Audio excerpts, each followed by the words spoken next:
3, 2, 1. All the best to each and every one of you. May God be with you. Enjoy the run. Have a safe one and reach the finish line. Kan ni ke power dan warm up berat-berat.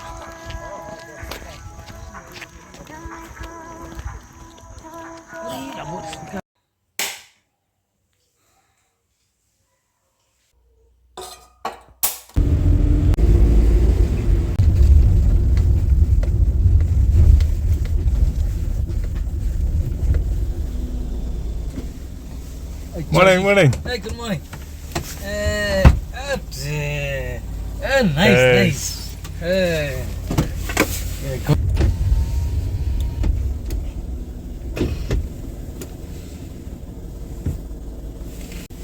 Orang patai turis na. Biang gan. Morning. Good morning, Jolly.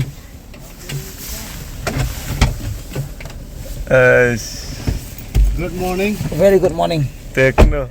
Hilang motor syak kini kan jibas merek Sohra apa? Oh, kena keluar. Mana lah tahu full sih. Ya syai. Hitam gini bro. Half marathon. Celah.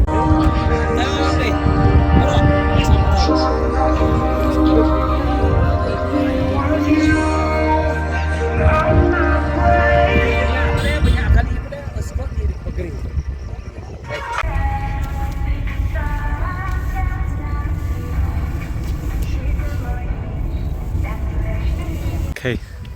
Om nak duduk mentah 4 mentah duduk sibetnya bujir lah. Hai sini kan. Oh, elite, new elite.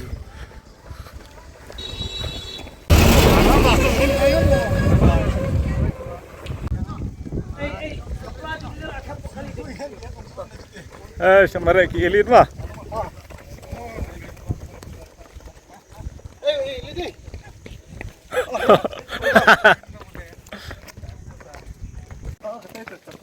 Ah, Hai beriba tini karujan mulai senuai. Setenat dikenduk ya, setenat dikenduk siru. Ada ekor sedang wah. Again, Suprabhat, Adab, Salam, Namaste, Sat Sri Akal. We welcome you to the 3rd edition of the Sohra International Half Marathon. We'd like to express our sincere gratitude to the Honorable Chief Minister of Meghalaya, Shri Conrad K. Sangma. We'd like to express our sincere gratitude to the Minister in charge of Sports and Youth Affairs, Government of Meghalaya, Shri. Fantastic. On behalf of the Directorate of Sports and Youth Affairs, on behalf of the Meghalaya State. Alright, this is the countdown for the Meghalians now. Runners, are you ready? I can't hear you. Are you ready? On that note, we wish you all the very best. The countdown.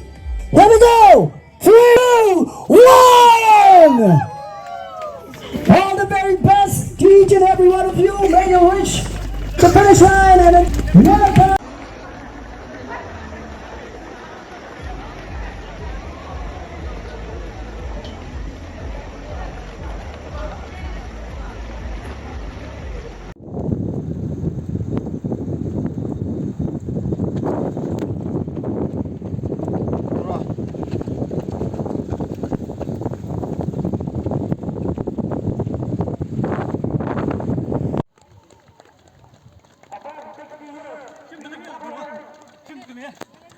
One night, one.